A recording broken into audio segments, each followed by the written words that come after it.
واستكمالا لموضوع أسرار العلم من الكتاب، لقد تم عرض آيات القرآن في الحلقة السابقة التي تحكي عن تنافس القوى بين العفريت والذي عنده علم من الكتاب.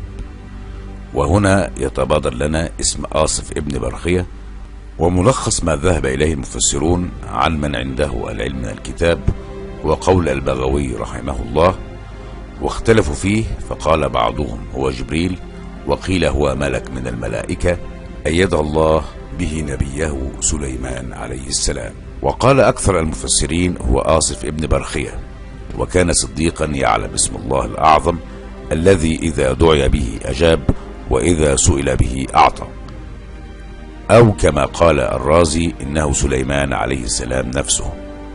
وآصف ابن برخية هو أحد علماء بني إسرائيل، وقد تم ذكره في التوراة.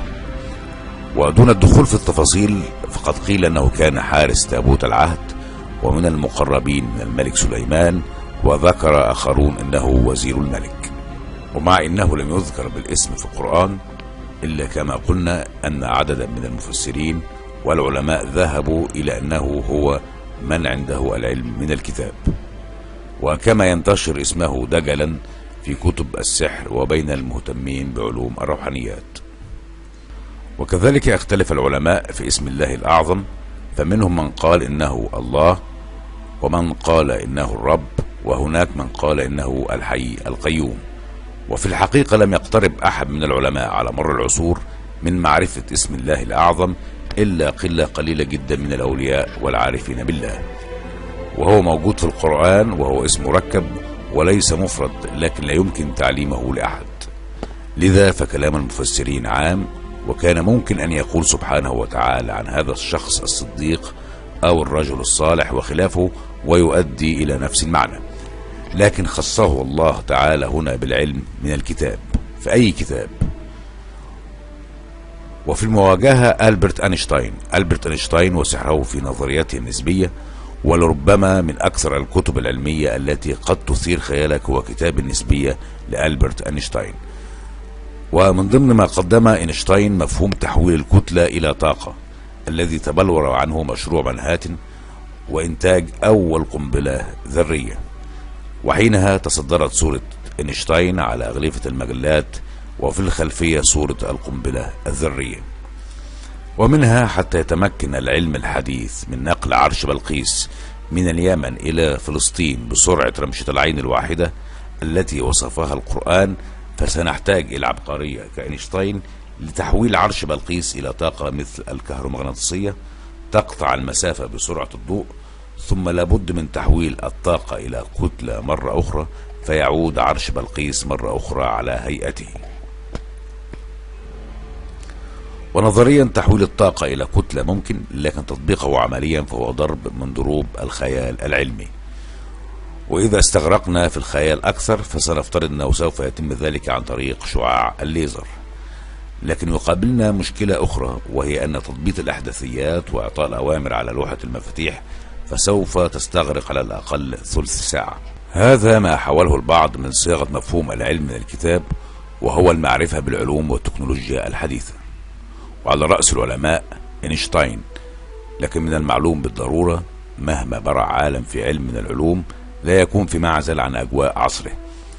وعصر سليمان عليه السلام عصر المعجزات وليس عصر العلم، ولم نصل حتى الآن ونحن في عصر العلم ما يمكننا من نقل عرش بلقيس من اليمن إلى فلسطين في رمشة عين واحدة. وحتى إن وصلنا في المستقبل البعيد كما شرحنا الفكرة آنفا، فهو يحتاج إلى جيش من العلماء والعمال والآلات المعقدة جدا، وليس عالم واحد. وحتى الآن أسرع صاروخ لدينا سرعته حوالي 26 ماخ، أي ما يعادل 30,000 كيلومتر في الساعة، أو ما يعادل 8 كيلومتر في الثانية تقريبا. والمسافة بين اليمن وفلسطين حوالي 2500 كيلومتر، لكن الناقل الذي عنده علم من الكتاب قد قطع 4000 كيلومتر على أقل تقدير، وهي المسافة بين فلسطين واليمن ذهاب وإياب في مدة زمن قدرها 2/10 من الثانية، وهي سرعة حركة الجفن، فتكون سرعته تقريبا 20,000 كيلومتر في الثانية الواحدة. ولو حسبنا سرعة العفريت لنقل عرش بلقيس نجدها تقريبا تعادل سرعة الصوت، وسرعة الصوت تساوي 1235 كيلومتر في الساعة، أي ثلث كيلو في الثانية تقريبا. ونجد أننا حاليا بالعلم تفوقنا على سرعة العفريت بأضعاف. وتكون سرعة انتقال العرش هي نفس سرعة الناقل الذي عنده علم من الكتاب، تقريبا أي 20,000 كيلومتر في الثانية الواحدة كما حسبناها سابقا. ومع هذه السرعة الكبيرة جدا سوف يقابل مشاكل في تباطؤ الزمن وزيادة الكتلة حسب النظرية النسبية لألبرت أينشتاين، وإذا زادت السرعة عن ذلك قد يتوقف الزمن. ومن هنا نجد أنه قد انتصر قوة علم برخيا على علم أينشتاين، وأن يكون الذي عنده علم من الكتاب هو المعرفة بالعلوم والتكنولوجيا مستبعد تماما، وذلك لأنهم محصورون في العلوم الطبيعية فقط. والكون كما قلنا لا يتكون من العلوم الطبيعية فقط، بل يتكون من عوالم موازية والأكوان المتوازية والعوالم الروحانية وغيرها، وعالم الأرواح والجن، وهو ما أشرنا إليه في الحلقة السابقة لعنة رصد الفراعنة. وخلال البحث عن الحقيقة قال أفلاطون: نحن لا نرى الحقيقة ذاتها بل نرى ظلها. فعالم المثل وهو عالم ثابت يقيني وأصيل وجوهري، ومن ثم فالوجود الحقيقي حسب أسطورة الكهف لأفلاطون ليس هو الوجود الذي نعيش فيه.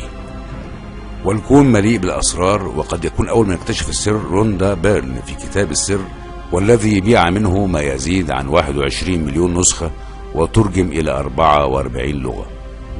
فالسر كما تقول هو قانون الجذب كقانون طبيعي يحدد النظام الكامل للكون وحياتنا الشخصية.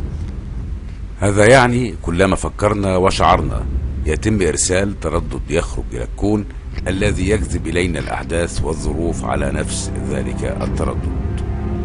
دمتم على خير، وتابعونا في الفصل التالي إن شاء الله.